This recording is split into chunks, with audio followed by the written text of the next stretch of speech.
বললো এটা ইতিহাস আছে, 100% মুসলমান হওয়ার ইতিহাস আছে।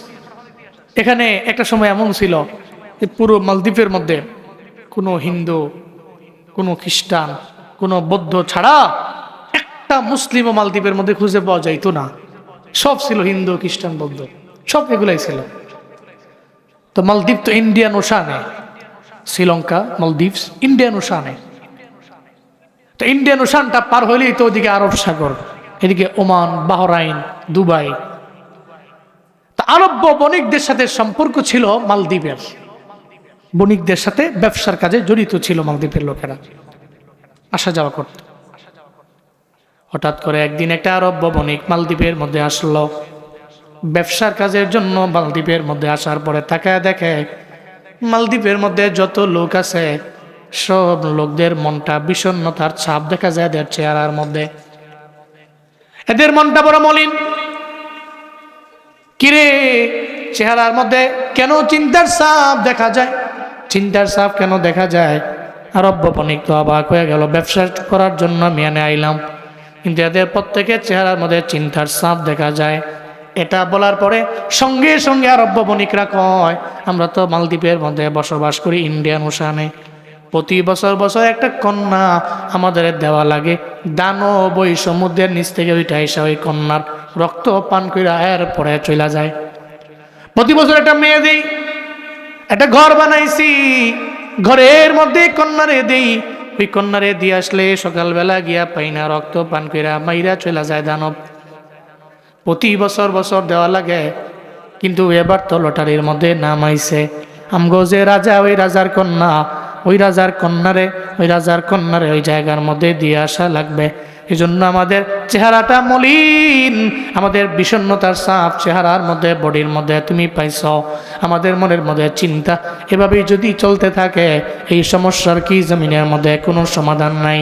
আমরা চিন্তায় পড়ে গেলাম, টেনশনে পড়ে গেলাম, এ কারণে তুমি আসার পরে আমাদের এমন হালাতে দেখতে পাইলাম। এটা বলার পরে ওই আরব বণিক কয়, আমার রাজার দরবারে নিয়ে যাও, মনে হয় সমাধান আমি নিজেই দিতে পারবো। চিল্লা পড়া যাবে কি মারহাবা? সমাধান আমি দিতে পারবো, তোমাদের রাজার দরবারে আমারে নিয়ে চলো, ওখানে গেলে মনে হয় প্রবলেমের সমাধান হয়ে যাবে রে। যখন সব প্রজারা রাজার দরবারে নিয়ে গেল, রাজার দরবারে নিয়ে যাওয়ার পরে রাজার সামনে গিয়া দাঁড়াইয়া আরব বণিক কয়, আমি সাধারণ মানুষ, আপনাদের দরবারে আপনাদের কাছে আসি, ব্যবসা করার কাজে আমি আইলাম, কিন্তু প্রজাদের চেহারা দেখি চেহারার মধ্যে চিন্তার ছাপ, এ কারণে আপনার দরবারে আইলাম, আপনার দরবারে এটা বলার জন্য। ও মালদ্বীপের রাজা, আপনার কন্যা সন্তান কি নাকি ওই ঘরের মধ্যে দিয়ে আসা লাগবে? দানব নাকি নিয়ে যাবে? আপনার চেহারায় তো কোনো চিন্তা নাই। আরব বণিকের সামনে মালদ্বীপের রাজা কয়, না না, আমার প্রজারা যদি এদের কন্যারে আদরের কন্যা দিয়ে আসতে পারে, আমি রাজা হয়ে কেন দিতে পারবো না? এই জন্য আমার চেহারায় কোনো চিন্তার ছাপ নাই, তবে মনে মনে ব্যথা তো আছে, আমার কন্যারে দিয়ে আসা লাগবে, কন্যা দিয়ে আসবো। এটা তো প্রত্যেকটা বাবার মনটা তো এমনি খারাপ হয়ে যাবে। তবে তুমি কি জন্য এসো আমার দরবারে, তুমি এই ব্যাপারে আগে বলো। আরব বণিক কয়, মালদ্বীপের রাজা, তুমি আমারে বলো না, এই সমস্যার সমাধান আমার দরবারে আছে, তুমি বলো, আমি কইরা দিতে পারবো। মালদ্বীপের রাজা কয়, এটা তো ভালো ব্যাপার, তুমি সমস্যার সমাধান করতে পারবা, এটা তো আসলেই ভালো ব্যাপার, আমায় বলো এই সমস্যার সমাধান তুমি কেমনে করবা, এই ব্যাপারে আগে জানা দাও। কয়, করবো, তবে তোমারে পরে বলবো, আগে বলো না। এই সমস্যার সমাধান হয়ে গেলে একটা শর্ত আছে, শর্তটা হইল আমি যা বলবো তোমরা তা মানতে হবে। অসুবিধা নাই, মানব।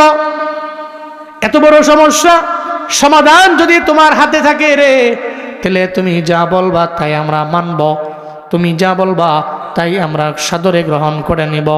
এবার ওই আরব বণিকটা যেই রাতের বেলা ওই কন্যা সন্তানরে দিয়ে আসার লাগে ঘরের মধ্যে, ওই আরব বণিক কয়, আজকে কোনো কন্যাকে ঘরের মধ্যে নেওয়া লাগবে না, আমি ওই ঘরের মধ্যে যাব। উনি নিজেই ঘরের মধ্যে গিয়া বসে রইল। রাত গভীর হয়ে গেল। দানব ইন্ডিয়ান ওশান থেকেও পরে আইসা দানবের মনে মনে চিন্তা হইল, আজকে একটা কন্যারে আমি পামু। যা দেখে ওখানে কন্যা নাই, একটা আরব বণিক, একটা পুরুষ শোয়া। আরব বণিকরা বলে, কিরে তোর কি ডর নাই, তোর কি ভয় নাই, তোর কি পরিচয়? তুই যেই জায়গার মধ্যে বসে রইলা, আমি দানবের কি ডরাস না? আমি দানব যারে ধরি রে, তারে মাইরাই সারি, তোর আজকে জমিন থেকে বিদায় করে দিব। তোর পরিচয় কি তুই আমারে বল না। এত বড় সাহস নিয়ে ঘরের মধ্যে কেন শুইলা? দানব এই কথা বলার পরে সঙ্গে সঙ্গে আরব ওই বণিকটা জানায়, এই আমার 1 নাম্বার পরিচয়, আমি একজন মুসলমান। আমার 2 নাম্বার পরিচয়, আমার সিনায় আছে 30 পারা কোরআন। 2টা পরিচয় আমার। আমার 1 নম্বরে পরিচয় আমি মুসলিম, 2 নাম্বার পরিচয় আমার সিনায় 30 পারা কোরআন আছে। ভালো পরিচয়, কিন্তু তুই কেন এনো আইলা? আজকে তো একটা কন্যা এখানে আসবে, তুই কেন আইলা? তোরে তো মেরে ফেলবো। আরব বণিক কয়, তুমি আমারে মারতে পারো, চিন্তা নাই, টেনশন নাই, তুমি চাইলে মেরা ফেলতে পারো। আমি এখানে বসে রইলাম, দেখো তুমি 1 হাত আগাইতে পারো কিনা। সঙ্গে সঙ্গে পড়তে লাগলো, ইয়াসিন ওয়াল কুরআনিল হাকিম ইন্নাকা লামিনাল মুরসালিন আলা সিরাতিম মুস্তাকিম তানজিলাল আজিজির রহিম। সুন্দর করে দারাজ কণ্ঠে সূরা ইয়াসিনের তিলাওয়াত যখন ওই হাফেজে কুরআন আরব বণিকটা যখন করতে লাগলো, অটোমেটিক্যালি ওই দানব আর উপরেও যাইতে পারে না, কাছেও বিরতে পারে না, নিচেও যাইতে পারে না। দানব কয়, তুমি এটা কি পড়লাম? এমন কি পড়লা যেটা পড়ার পরে আমি নিচে যাইতে পারি না, আমি তোমার কাছেও বিরতে পারি না। এবার দানব চিন্তায় পড়ে গেল। মনে রাখবেন, এই দানব তো জিন দানব। জমিনের মধ্যে জাতি আছে 2টা, ইনসান আর জিন্নাত। ইনসান আর জিন্নাত, ওমা খালাকতুল জিন্না ওয়াল ইনসা ইল্লা লিয়াবুদুন। আল্লাহ পাক বলছে জমিনের মধ্যে জাতি আছে 2টা, ইনসান এবং জিন্নাত। সূরা নাসের লাস্ট আয়াত, মিনাল জিন্নাতি ওয়ান নাস। এর মানে বোঝা যায় জিন্নাত এবং ইনসান 2টা জাতি, 2টা নেশন আল্লাহ জমিনের মধ্যে পাঠাইল। 1 নম্বরে ইনসান, 2 নম্বরে জিন্নাত। মানুষের মাঝে যেমন ভালো খারাপ আছে, আবার জিন্নাতের মধ্যেও ভালো খারাপ আছে না নাই? মানুষের মাঝে নামাজি আছে, বেনামাজিও আছে। মানুষের মাঝে রোজাদার আছে, বেরোজাদারও আছে। মানুষের মাঝে ভালো আছে, খারাপ আছে। মানুষের মাঝে ভালো আছে, খারাপ আছে। কেউ কেউ জানার দ্বারে কাছেও যায় না, কেউ জানা করে। মানুষের মাঝে কেউ আছে, কেউ দুর্নীতি করে না, আবার কেউ দুর্নীতি করে। মানুষের মাঝে ভালো খারাপ যেমন আছে রে, আবার জিন্নাতের মধ্যেও ভালো খারাপ আছে। কেউ কেউ নামাজ পড়ে, কেউ নামাজ পড়ে না। কেউ রোজা রাখে, কেউ রাখে না। কেউ ইবাদত করে, কেউ করে না। কেউ আমল করে, কেউ করে না। জিন্নাতদের মধ্যে দুষ্ট ওই দানব জিনটা এবার কয়, তুমি এমন কি তিলাওয়াত করলা, আমি তোর ডানে বামে চতুর্পাশে যাইতে পারি না, নিচেও যাইতে পারি না, এখন তুমি আমারে বাঁচাও। ঝামেলায় পড়ে গেল। আরব বণিক কয়, তোরে আমি বাঁচাবো, তুই আমার দরবারে ওয়াদা কর, জীবনে কোনোদিন মালদ্বীপের মধ্যে আর তুই উঠবি না, এখানে এসে কোনো কন্যার রক্ত তুই পান করবি না, তুই আমার দরবারে এটা ওয়াদা কর। এটা বলার পর দানব কয়, আমার বাচ্চা তো লাগবে, তাহলে আমি কমিটমেন্ট কইরা ওয়াদা কইরা আমি ওয়াদা কইরা চলে যাব, জীবনে কোনোদিন আর মালদ্বীপের মধ্যে আসবো না। দানব কয়, আরব বণিক রে, এই হাফেজে কোরআন, যা যা, আমি তোর দরবারে ওয়াদা দিয়া দিলাম, জীবনে কোনোদিন এই মালদ্বীপের কোনো দ্বীপের মধ্যে আমি আসবো না, কোনো কন্যাকে আমার দেওয়া লাগবে না, আমাকে দেওয়া লাগবে না, আমি কন্যার রক্ত আর পান করব না। এটা বলতে দেরি সূরা ইয়াসিনের তিলাওয়াতকারী ওই আরব বণিক আল্লাহর দরবারে কয়, আল্লাহ গো, তুমি তারে মাফ করে দাও, সমুদ্রের নিচে যাওয়ার মতো ক্ষমতা দিয়া দাও। সে চলে গেছে, রাত পার হয়ে গেছে। ওদিকে মালদ্বীপের রাজা প্রজারা সবাই তো মনে মনে চিন্তা করলো, মনে হয়তো আরব বণিক মরে গেছে, রক্ত পান কইরা তারে মাইরা চলে গেছে। সবাই এসে দেখে রে, আরব বণিক মরে নাই, বরং তিলাওয়াতের আওয়াজে পুরা ঘর ভরপুর হয়ে গেছে। চিল্লা পড়া যাবে কি সুবহানাল্লাহ। তিলাওয়াতের আওয়াজে ঘরটা মনে হয় যে খালি আওয়াজে, খালি উচ্চ স্বরে খালি আওয়াজ করে পড়তাস, ভরপুর হয়ে গেছে। মালদ্বীপের রাজা প্রজারা সব অবাক। আরব বণিকের সামনে যায়, কয়, এই আরব বণিক, কেমনে সম্ভব? তোমার কি দানব ধরে নাই, আসে নাই, তোমারে মারে নাই, রক্ত খায় নাই? আরব বণিক কয়, দানব আইছে ঠিক হই, দানব আইছে ঠিক হই, কিন্তু রক্ত পান করতে পারে নাই। উল্টো আমি তাকে হুমকি দিয়ে ইন্ডিয়ান ওশানের নিচে পাঠিয়ে দিয়েছি। এই জীবনে কোনোদিন এই মালদ্বীপের কোনো দ্বীপে ওই দানব জীবনও আসবে না, এই ওয়াদা করে বিদায় করছি। সুবহানাল্লাহ, জুড়ে পড়বেন না? এটা কেমনে সম্ভব বলো? সারা জিন্দেগি লাগাইয়া চেষ্টা করলাম এই দানব থেকে বাঁচার জন্য, আমরা কেউ বাঁচতে পারলাম না, কেউ বাঁচাইতে পারলো না। তুমি কেমনে পারলা এটা বলো না।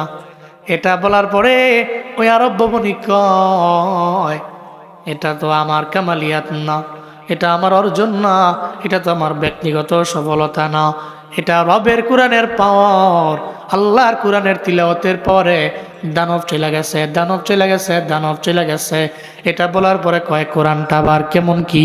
এটা তো জীবনে কোনোদিন আমরা নামও শুনি নাই, আমরা পড়িও নাই, কেমনে কি এই ব্যাপারে আগে বলো না। কয় বলবো, সব বলবো, তোমাদের একে একে বলবো, আগে আমার শর্ত মেনে নেও। আমি যে তোমাদের বলছিলাম, তোমাদের এই সমস্যার সমাধান যদি আমি করে দিতে পারি, তাহলে আমি যা বলবো তাই মেনে নিবা, আমি যা বলবো তাই মেনে নিবা। এখন আমার শর্ত মানো। আমার শর্ত হইল, তোমরা কেউ আর হিন্দু থাকবা না, তোমরা কেউ আর মূর্তি পূজারী থাকবা না, তোমরা এখনই আমার সামনে কালেমা পড়ে মুসলমান হয়ে যাবা। যেই লোক আমারে বাঁচাইলো, যেই লোকের কারণে দানব থেকে বাইচা গেছি, যেই লোকের কারণে এত বড় ঝামেলা মিটে গেছে রে, তাহলে তো ওই লোকের কথাই তো মানাই লাগে। আমরা সবাই এখানে আছি, রাজা আছে, প্রজা আছে, সবাই আছে। মালদ্বীপের 100% মানুষ এখানে হাজির হয়ে গেছে। আরব ভবনিকা, দেরি নাই, দেরি নাই, তুমি বলো কি করতে হবে? মালদ্বীপের রাজা প্রজা সবার সামনে আরব ভবনী কয়, আমার সঙ্গে পড়তে আরম্ভ করো, লা ইলাহা ইল্লাল্লাহু মুহাম্মাদুর রাসূলুল্লাহ সাল্লাল্লাহু আলাইহি ওয়াসাল্লাম। কালিমা পড়ে মালদ্বীপের 100% লোক কালিমা পড়ে মুসলমান হয়ে গেছে। আজও পর্যন্ত সে মালদ্বীপে 100% মুসলমান। সারা বিশ্বের অনেক দামি ধনী দেশ থেকে আইসাও যদি কয়, তোমার দেশ তো বড্ড সুন্দর দেশ, এই দেশের সিটিজেন আমারে বানাও, বলে রিলিজিয়ন কি? আমি খ্রিস্টান, এলাও করা হবে না, কোনো মুসলমান ছাড়া এই মালদ্বীপের সিটিজেন কেউ হতে পারবে না। সুবহানাল্লাহ, জোরে পড়বেন না? 100% মুসলমান। আল্লাহর কোরআনের পাওয়ারে পৃথিবীর সমস্ত সমস্যার সমাধান হয়ে যায়, আল্লাহর কোরআনের পাওয়ারে। এই জন্য আসুন না আমরা আল্লাহর কোরআনকে আঁকড়ে ধরি, কিতাবুল্লাহকে আঁকড়ে ধরি। উঠতেন না, দোয়া দিয়ালাম, এতক্ষণ বলেছিলাম দোয়া দিয়ালাম, শেষ। আমরা কিতাবুল্লাহকে আঁকড়ে ধরি, এরপরে আল্লাহকে ইতোয়াত করার পরে আমরা পয়গাম্বরকে, রাসূলকে আমরা ইতোয়াত করি, আনুগত্য করি। রাসূলের আনুগত্য কেমনি করব? সুন্নাহ অনুযায়ী আমাদের জিন্দেগিকে বাস্তবায়ন করব, লাইফ লিড করবো ইনশাআল্লাহ। 1 নম্বরে কোরআন, 2 নম্বরে সুন্নত। সুন্নত কি? নবী যেমনে বইলা গেছে, যেমনে চলে গেছে, সাহাবায়ে কেরাম, তাবেঈন, তাবেঈনরা যেমনে চলে গেছে, নবী তার সমর্থন করছে, এগুলাই তো সুন্নত। এগুলা মানবেন। জীবনে কোনোদিন মিথ্যা বলবেন না, ওয়াদা করে খেলাফ করবেন না, আমানতের খেয়ানত করবেন না, গালিগালাজ তো ভুলেও না।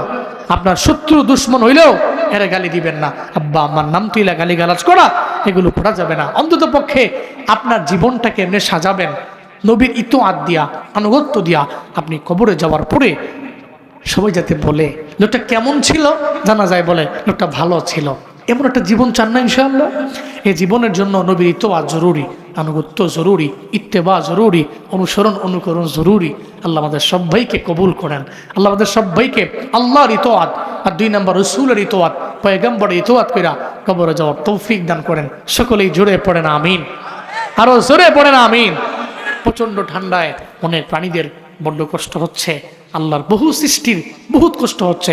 আরে আমগুই হালত, অনেকের ঘরে ছোট ছোট বাচ্চা আছে, অবস্থা খারাপ, প্রায় ঘরের মধ্যে অসুস্থতা, ঠান্ডা, কাশি, ছোট ছোট বাচ্চাদের অনেক অবস্থা খারাপ। আমার একটা ভাতিজা আছে, আজকেও আসার সময় ভাই আমার ফোন দিয়ে কইতেছে খুব অবস্থা খারাপ, ঠান্ডা, কাশি, জ্বর লম্বা সময় ধরে, ঠান্ডা আসার পর থেকে। এরকম অনেকের ঘরে এমন আছে। আমরা দোয়া করি, আল্লাহ তুমি ওয়েদারকে আমাদের জন্য অনুকূলে বানাও, প্রতিকূল দিও না।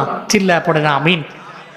ওয়েদার যদি আমাদের প্রতিকূলে যায়, তাহলে আমাদের আসলে চলতে বড্ড অসুবিধা হয় সবারই। আমরা দোয়া করি আল্লাহ এই ওয়েদারকে আমাদের জন্য অনুকূলে করুন। যদি আমাদের গুনাহের কারণে হয়, আল্লাহ আমাদের ক্ষমা করুন, আল্লাহ আমাদের মাফ করুন। সকলেই পড়েন আমিন। হুজুর আমারে বলে দিছিল আদায় করার জন্য, এখানে তো অল্প লোক, এখন আর আদায় করতে লাভ নেই। তবে আমি আবদার করি, আগামীকাল ফজরের নামাজের পরে আমাদের ইসমাইল সাহেব হুজুর আপনাদের কাছে চাইবে ইনশাআল্লাহ, যেটা প্রতি বছরের নিয়মে চলে।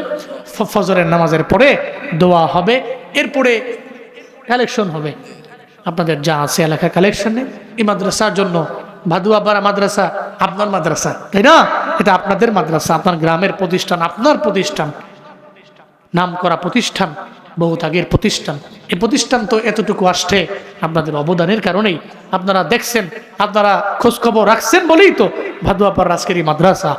আজকে থেকে নিয়ত করেন মৃত্যু পর্যন্ত এই মাদ্রাসার ঘরের কাছে পাশে থাকবেন, অন্তত পক্ষে যাতে করে কিছু ভালো কাজ করে আপনি মইরা যান গা, কবরে গেলে যাতে বলা যায়, আল্লাহকে বলা যায় আল্লাহ কিছু পারি নাই, এতটুকু করছি। পারবেন না ইনশাআল্লাহ? আমার আব্বা, আগে আমরা সাবার ছিলাম, এখন গ্রামে থাকেন উনি। আগে উনি মাদ্রাসা মসজিদে খেদমত করতেন, এখন গ্রামেই থাকেন। একটা মসজিদে উনি জুমা পড়ান, 5 ওয়াক্ত নামাজ পড়েন। তো উনি যান। আমি প্রায় সময় গেলি আমি দেখি যে আব্বা কবরস্থানে। আম্মাকে জিজ্ঞেস করি, আব্বা কই? কবরস্থানে আছে। কবরস্থানে প্রায় সময়, লম্বা সময়, ফজরের পর 8টা বাজে যায়, জোর বন্ধু থাকে। তবে জিজ্ঞেস করলাম যে আপনার বংশ তো বহুত লোক আছে, সবাই তো আছে, কেউ তো দেখি না যাইতে, আপনি খালি যান? কয় এটাই তো পুঁজি, অন্তত পক্ষে মইরা গেলে আমি তো এখানেই আমার শেষ ঠিকানা, এটাই আমার সব, এটাই তো আমার আসল বাড়ি, আসল ঘর। অন্তত পক্ষে কবরে গেলে মানুষ, আমার বংশের লোকেরা বলবে হারুন হুজুরে শেষ সময়টায় এই কবরের আশেপাশে ছিল, এই কবরটার একটু উন্নতি করা, ডেভেলপ করা, এগুলো করছে, এটা আমার থাকবে। এই কারণে আমি লম্বা সময়, আল্লাহ আমাদের সবাইকে বুঝার, মানার, আমল করার তৌফিক দান করা। আরো জোরে পড়েন আমিন। তাহলে 4 ধরনের মা বাবা, সফল মা বাবা। 1 নম্বরে সুহাদাদের আব্বা মা, 2 নম্বরে হাফেজ আলেমের আব্বা মা, 3 নম্বরে কোন মা বাবা সফল মা বাবা? যে মা বাবার নাবালেগ অবস্থায় সন্তান মারা গেল, এরকম আছে না নাই? সাবালক হয় নাই, নাবালেগ অবস্থায় সন্তান বিদায় নিয়ে চলে গেছে, সারা জিন্দেগি লাগে সন্তানের জন্য চোখের পানি ফেলায় রবের দরবারে কাঁদছে, আল্লাহ গো তুমি সন্তান নিয়ে গেলা, সন্তানের জন্য মা বাবা তো বড্ড দুর্বল হয়ে গেছে, সারা জিন্দেগি লাগে কাঁদছে। হাসরের ময়দানে আল্লাহ বলবে নাবালেগরা তো বেলা হিসাব রবের জান্নাতি। সুবহানাল্লাহ, জোরে কয় না? নাবালেগরা বেলা হিসাব জান্নাতি, এরা জান্নাতের ফুল, জান্নাতের পাখি, এরা জান্নাতে উড়ে উড়ে বেড়ায়। সুবহানাল্লাহ বলবেন না? কারণ তার তো জিন্দেগিতে কোনো গুনাহ নাই, সে মাসুম, সে নিষ্পাপ, সে এখনো সাবালক হয়নি, গুনাহ কি সে বুঝে না। হাসরের ময়দানে বলা হবে তুমি তো জান্নাতি। নাবালক পোলাটা কইবে আল্লাহ আমি তোমার আব্বা আম্মারে লইয়া জান্নাতে যাব। কিরে তোর আবার কি আবদার কদি? সে বলবে আল্লাহ আমার আব্বা আম্মা আমারে হারায়া সারা জীবন লাগে কাঁদছে আমার জন্য, যখনই আমার কথা মনে পড়ছে চোখ দিয়া পানি বের হইছে। আমি চাই না আজকে একা একা জান্নাতে যাব, আমি চাই আমার আব্বা আম্মারে লইয়া আমি জাহান্নাম থেকে ফিরে জান্নাতে লইয়া ঢুকবো। এই জন্য নাবালেগ অবস্থায় সন্তান মারা গেলে আফসোস নাই, সে আপনার জান্নাতের কারণ হবে ইনশাআল্লাহ। 3 নম্বর। 4 নম্বর, ওই আব্বা আম্মার সফল যে আব্বা আম্মার একটা সন্তান আল্লাহ পাক দিলেন, সন্তানটা জন্মের পর থেকেই পাগল, মানসিকভাবে বিকারগ্রস্ত, মানসিক রোগী, এরকম আছে না? সন্তানটা জন্মের পর থেকেই এমন, এরকম বহু জায়গায় দেখছি, দোয়া চাইছি। যে গত 3-4 দিন আগে আমার প্রোগ্রাম ছিল টেকনাফের উখিয়ায়, রোহিঙ্গা ক্যাম্পের পাশে বয়ান, ওখানে বহু রোহিঙ্গারও আছে, এরা এসে বয়ান শোনার জন্য টেকনাফের উখিয়ায় বয়ান। ওখানে আমি বয়ান করার শেষে একজনে আসলো, কমিটির একজন, উনি বলে হুজুর আমার একটা ছেলে, এই ছেলেটা জন্ম থেকেই পাগল, জন্মের পর থেকে মানসিক রোগী, কত ডাক্তারের দ্বারে দ্বারে ঘুরলাম, কত জায়গায় গেলাম, কিন্তু কোনো সমাধান পাই না। কিন্তু হুজুর উলামায়ে কেরামের জবান থেকে শুনছি, একটা পাগল সন্তান যদি হয় তাহলে ওই মা বাবা সফল মা বাবা। এই চিন্তা কইরা সন্তানটারে বুকের মধ্যে আগলে রাখি, মনে মনে চিন্তা করি আল্লাহ হয়তো আমার জাহান্নাম থেকে ফিরাইয়া জান্নাতে নিবার চায়। এই কারণে জমিনের মধ্যে আমারে সুস্থ সবল সন্তান দেয় নাই, একটা অসুস্থ সন্তান দিয়া জমিনের মধ্যে আমারে পেরেশানির মধ্যে ফেলাইয়া দিল। আমি চাই এই সন্তান যাতে করে আমার জান্নাতে যাওয়ার কারণ হয়। এই কারণে একটাবার আমি আফসোস করি না, আমার বউরে বলি আফসোস করো না, মনে রাখবা একটা সুস্থ সন্তান তো জাহান্নামে যাওয়ার কারণ হইলেও পারত, কিন্তু এই অসুস্থ সন্তানটা যদি আমার জান্নাতে যাওয়ার কারণ হয় তাহলে আমার আর তোমার জন্য এই জমিনে এটা সবচেয়ে বড় নেয়ামত। চিল্লায়া পড়া যাবে কি সুবহানাল্লাহ? এটা নামই নেয়ামত।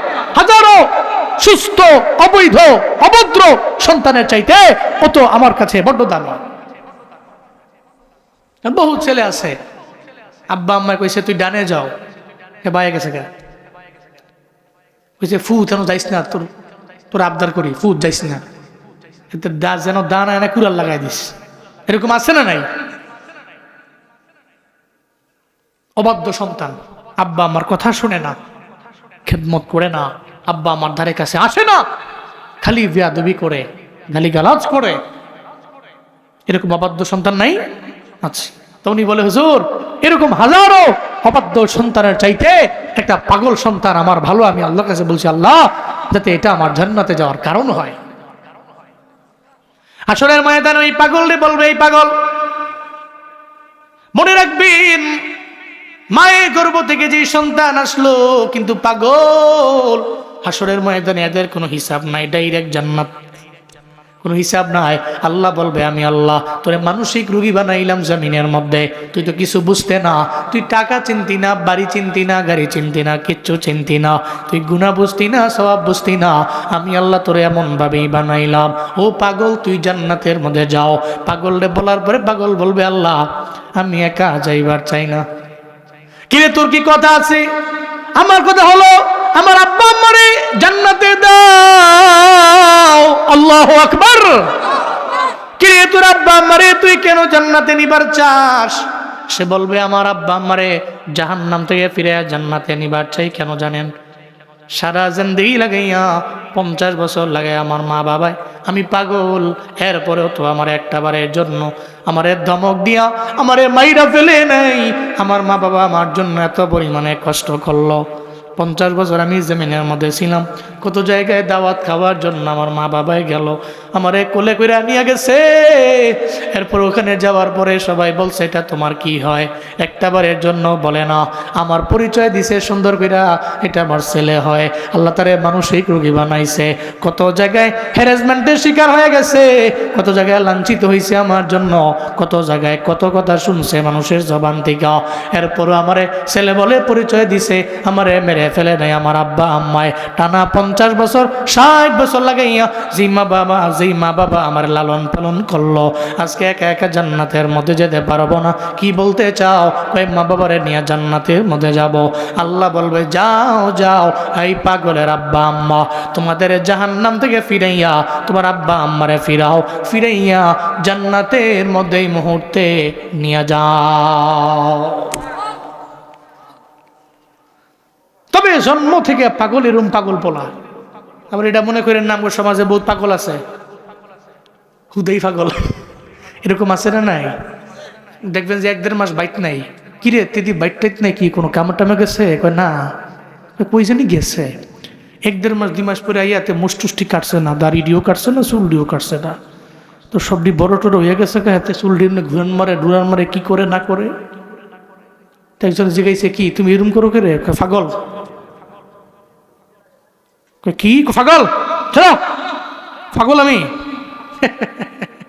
পাগল সাজছে, ইরুম পাগল না, এ তো জাতে মাতাল তালে ঠিক। টিহাও চিনে, বাড়িও চিনে, নারীও চিনে, গাড়িও চিনে, সবই চিনেতে। এরুম পাগল আছে না নাই?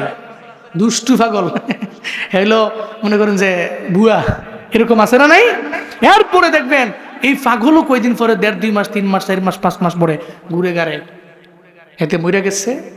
মরে যাওয়ার পরে আবার হের নামে মাজার হয়ে গেছে গা, পাগলাসার মাজার। ইরম পাগল হলে হবে না। পাগল তো ওই মায়ের গর্ভ থেকে আইছে, ওখান থেকে মানসিক রোগী হয়ে গেছে, সারা জিন্দেগি লাগায় মানসিক রোগী ছিল। ইরুম পাগল, ইরুম পাগলের আব্বা আম্মা সফল আব্বা আম্মা। সুবহানাল্লাহ পড়বেন না? জোরে পড়বেন না? তাহলে কোরআনের সাথে আপনার সম্পর্কটা যেমনে না যেমনে হোক লাগতেই হবে, লাগলে আপনি সফল। অন্তত পক্ষে একটা ছেলে হাফেজ আলেম বানাতে হবে। পারবেন না ইনশাআল্লাহ? আল্লাহ তৌফিক দান করেন। সকলে চিল্লায়া পড়েন আমিন। আবার কোরআনে আছে সমাধান। একটা বড় প্রবলেম, সমাধান আছে না নাই? নাই। সমাধান চাও যদি জীবনে মরণে, ফিরে যাও খুঁজে নাও চোখ রাখো কোরআনে। সমাধান চাও যদি জীবনে মরণে, ফিরে যাও খুঁজে নাও চোখ রাখো কোরআনে। তবেই পাবে সুখ শান্তির ঠিকানা, তবেই পাবে সুখ শান্তির ঠিকানা, যদি মেনে নাও তুমি মনে প্রাণে। সমাধান সমাধান চাও যদি জীবনে মরণে, ফিরে যাও খুঁজে নাও চোখ রাখো কোরআনে।